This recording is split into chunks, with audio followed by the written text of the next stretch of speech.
बहुत समय पहले की बात है। एक राजा था। वह अपनी प्रजा की हाल जानने के लिए अक्सर रात में अपने राज्य में घूमा करता था। एक दिन वह अपने मंत्री के साथ रात में अपने नगर की गलियों में घूम रहा था कि तभी उसे एक मछुआरा मिला जो कि बहुत ही गरीब था। उसने राजा को बताया कि वह सुबह से मछली पकड़ने निकला था, लेकिन उसे अभी तक एक भी मछली नहीं मिली। वह कहने लगा कि अब मैं अपने पत्नी और बच्चों को खाने के लिए क्या दूंगा।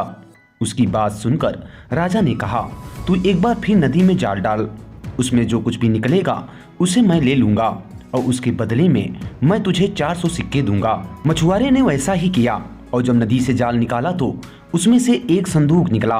राजा ने 400 सिक्के मछुआरे को दिया और वह संदूक लेकर अपने महल वापस आ गया। और जब उसे खोलकर देखा तो उसे उस संदूक से एक सुंदर सी स्त्री की कटी हुई लाश मिली।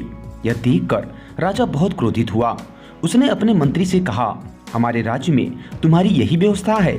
उस हत्यारे का तुरंत पता लगाओ, नहीं तो तुम्हें और तुम्हारे परिवार वालों को फांसी पर लटका दिया जाएगा।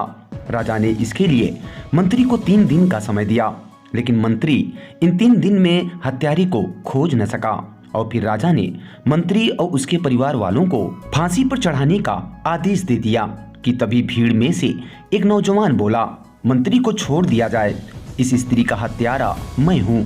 उसके इतना कहते ही एक बूढ़ा व्यक्ति भी बोला, नहीं, इस स्त्री का हत्यारा मैं हूँ। इस बात पर राजा ने कहा कि मंत्री और उसके परिवार वालों को छोड़ दिया जाए और इन दोनों को फांसी पर लटका दिया जाए। तब मंत्री बोला, महाराज, इन दोनों में कोई एक झूठ बोल रहा है, इसलिए बिना जांच किए इन दोनों को फांसी देना उचित नहीं होगा। तब नौजवान ने अपनी सच्चाई बताई कि कैसे उसने इस स्त्री को मारा था। नौजवान की बातें सुनकर राजा को विश्वास हो गया कि इसी युवक ने ही इस स्त्री की हत्या की है। इसलिए राजा ने उस युवक से कहा कि तूने उस स्त्री को मारते समय न मेरा भय किया न भगवान का, और फिर जब तूने यह कर ही लिया है तो अब यह अपराध स्वीकार क्यों करता है? वह नौजवान बोला, महाराज, अनुमति मिले तो सारी कहानी सुनाऊं। यह भी चाहता हूं कि यह कहानी लिखी जाए ताकि सबको एक सीख मिले। राजा ने कहा कि ऐसा ही होगा। तब उस नौजवान ने कहा कि महाराज, यह मृत स्त्री मेरी पत्नी और इन वृद्ध सज्जन की बेटी थी और यह मेरे चाचा हैं। 11 वर्ष पूर्व उससे मेरा विवाह हुआ था। हमारे 3 बेटे हैं जो जीवित हैं। मेरी पत्नी अत्यंत सुशील और पतिव्रता थी। वह हर काम मेरी प्रसन्नता का किया करती थी और मैं भी उससे बहुत प्रेम करता था। 1 महीने पहले वह बीमार हुई। 2-4 दिन की दवा से वह अच्छी हो गई और स्वास्थ्य सूचक स्नान के लिए तैयार हुई, लेकिन उसने कहा कि मैं बहुत कमजोर हो गई हूँ। अगर तुम कहीं से मुझे एक सेब ला दो तो मैं ठीक हो जाऊंगी, वरना फिर बीमार पड़ जाऊंगी। मैं उसके लिए सेब लाने को बाजार गया, किंतु वहाँ एक भी सेब दिखाई न दिया। फिर मैं बागों में घूमा, किंतु वहाँ भी किसी भी मूल्य पर सेब न मिला। फिर मैंने घर आकर कहा कि इस नगर में तो कहीं सेब नहीं मिले। मैं बसरा बंदरगाह जा रहा हूँ, शायद वहाँ सेब मिल जाएं। मैं बसरा जाकर शाही बागों से 4-4 दिनारों के 3 सेब लाया और उन्हें लाकर अपनी पत्नी को दे दिया। वह बहुत खुश हुई। उसने उन्हें सूंघकर अपनी चारपाई के नीचे खिसका दिया और फिर आंख बंद करके लेट गई। मैं बाजार गया और अपनी कपड़े की दुकान पर जाकर बैठ गया। उस देर में मैंने देखा कि एक आदमी एक सेब उछालता हुआ चला आ रहा है। यह देखकर मुझे बड़ा आश्चर्य हुआ कि इसे सेब कहाँ से मिला, जबकि मैं तो बड़ी मुश्किल से बसरा से केवल 3 सेब लाया था। मैंने उस आदमी को बुलाकर पूछा कि तुझे यह सेब कहाँ से मिला? वह हंसकर बोला, यह तो मुझे मेरी प्रेमिका ने दिया है। उसका पति 2 सप्ताह की यात्रा करके बसरा के शाही बाग से 3 सेब लाया था, जिनमें से एक उसने मुझे दे दिया। उसने यह भी कहा कि मैंने और उस सुंदरी ने मिलकर भोजन आदि भी किया था। वह आदमी तो यह कहकर चला गया, लेकिन यहाँ क्रोध से मेरी बुरी हालत हो गई। मैं दुकान बंद करके घर गया और अपनी पत्नी के पास पहुंचा और वहां देखा कि चारपाई के नीचे 2 ही सेब हैं। मैंने अपनी पत्नी से पूछा कि तीसरा सेब कहाँ है? उसने चारपाई के नीचे झुककर सेबों को देखा और उपेक्षा से बोली कि मुझे नहीं मालूम कि तीसरा सेब कहाँ है। यह कहकर वह आंखें बंद करके लेट गई। मुझे विश्वास हो गया कि वह आदमी सच बोल रहा था। निश्चय ही मेरी पत्नी और उस आदमी का नाजायज संबंध है और यह यहाँ अचानक मुझे देखकर बहाना भी नहीं बना पा रही है।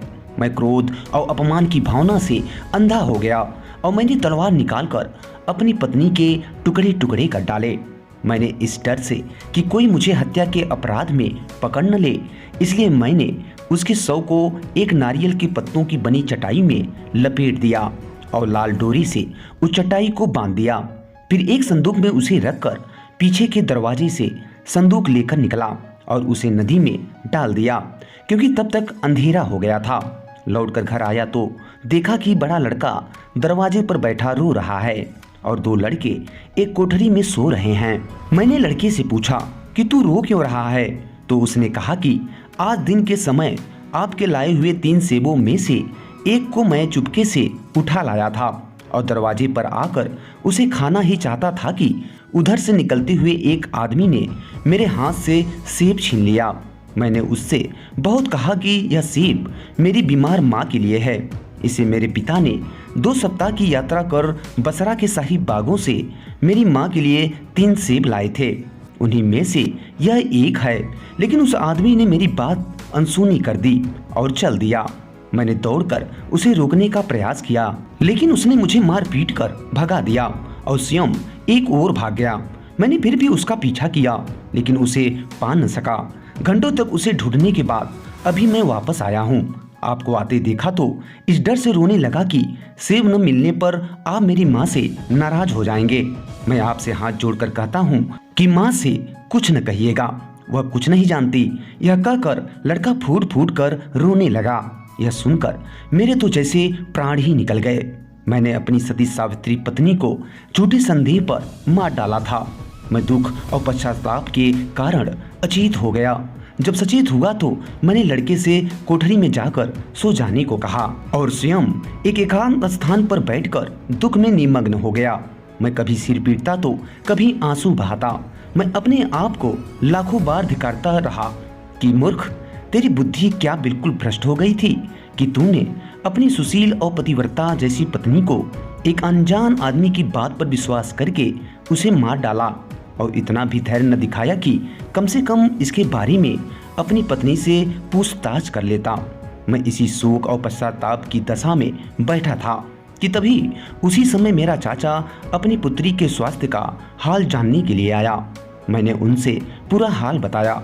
उसने अपनी पुत्री की हत्या के बारे में मुझसे कोई कहा सुनी या फिर शिकवा शिकायत नहीं की, बल्कि इसे विधि का विधान समझकर केवल शोकाकुल हो गया और रोने पीटने लगा। मैं भी इसके साथ रोने पीटने लगा, लेकिन रोने पीटने से क्या होना था? मेरी पत्नी और इनकी पुत्री तो अब इस दुनिया में नहीं रही। मैं तब से अत्यंत दुखी हूँ और किसी प्रकार से चैन नहीं पा रहा हूँ। मैंने सारा हाल सच सच आपके सामने रख दिया। अब आप आज्ञा दें कि मुझे फांसी पर चढ़ा दिया जाए। राजा को सारा वृत्तांत बड़ा ही आश्चर्यजनक लगा, किंतु जब बूढ़े आदमी ने भी इस बात की पुष्टि की तो उसने कहा, अगर कोई व्यक्ति अनजाने में अपराध करे तो वह मेरी और भगवान की दृष्टि में क्षमा के योग्य है। मैं इस आदमी की सत्य प्रियता और न्याय प्रियता से भी प्रसन्न हूँ कि इसने निरपराधों को मृत्यु से बचाने के लिए स्वयं मृत्यु का आह्वान किया और अपना सारा अपराध स्वीकार कर लिया। मृत्युदंड का भागी तो वह आदमी है जिसके झूठ के कारण ऐसी दुखद घटना हुई। मंत्री महोदय, तुम अभी अपने आप को मुक्त न समझो। तुम्हें 3 दिन के अंदर उस दुष्टात्मा को खोज लाना है जिसके कारण यह सब हुआ। यदि तुम 3 दिन के अंदर ऐसा न कर सके तो उसकी जगह पर तुम्हें फांसी पर चढ़ना पड़ेगा। मंत्री ने सोचा कि एक बार मौत से छुटकारा मिला तो वह दोबारा पीछे पड़ गई। वह रोता पीटता घर आया।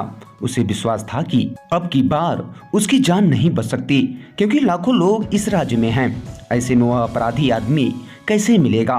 फिर उसने सोचा कि परमात्मा की दया से निराश नहीं होना चाहिए। जिस प्रकार अकस्मात ही उसने अनजान स्त्री के हत्यारे को प्रकट कर दिया, वैसे ही संभव है कि इस बार भी जान बच जाए। किंतु इस बार भी निश्चित अवधि में वह आदमी नहीं मिला।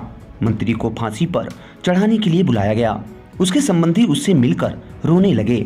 मंत्री के बच्चों को खिलाने वाली सेविका मंत्री की एक 5-6 वर्ष की बेटी को लाई। वह इस बच्ची को बहुत प्यार करता था। मंत्री ने उन सिपाहियों से कहा कि मैं चलने से पहले अपनी इस बच्ची को प्यार कर लूं। उन्होंने अनुमति दे दी। मंत्री ने जब बच्ची को उठाकर अपने सीने से लगाया तो उसके सीने में रखी हुई कोई चीज अड़ी।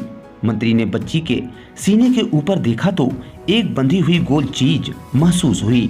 मंत्री के पूछने पर बच्ची ने बताया कि यह सेब है जिस पर शाही बाग की मुहर लगी हुई है।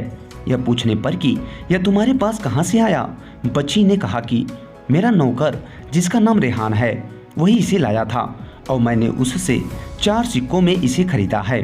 मंत्री ने जब सेब खोलकर देखा और उस पर स्याही बाग की मुहर पाई तो उसने अपने नौकर से डांट कर पूछा कि तुम्हें यह सेब कहां से मिला, क्या तूने मेरे राजा के महल में चोरी की है? नौकर ने हाथ जोड़कर कहा, मैंने इसे न आपके यहाँ से चुराया है न ही शाही महल से। मैं आपको सच्ची बात बता रहा हूँ कि कुछ दिन पहले मैं एक गली से निकला जहाँ एक घर के सामने 3-4 बच्चे खेल रहे थे। उनमें से सबसे बड़े लड़के के हाथ में यह सेब था। मैंने उससे यह सेब छीन लिया।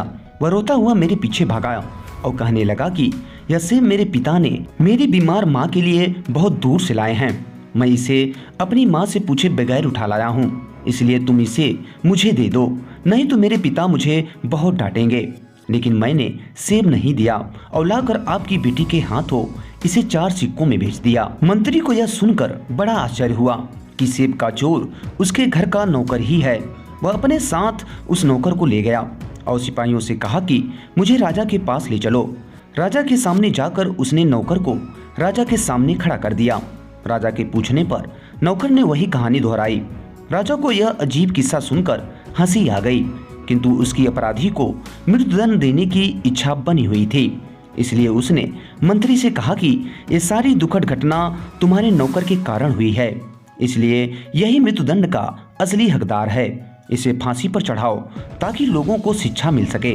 मंत्री ने कहा कि आपका आदेश उचित है, यह अभागा इसी योग्य है, किंतु यह हमारा पुराना नौकर है।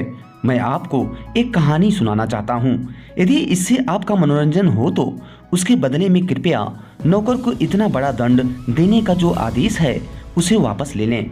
राजा ने कहा कि ठीक है, कहानी सुनाओ। दोस्तों, इसके आगे की कहानी हम बहुत जल्द लेकर आपके समक्ष उपस्थित होंगे। वीडियो पूरा वॉच करने के लिए आप सभी का बहुत बहुत धन्यवाद।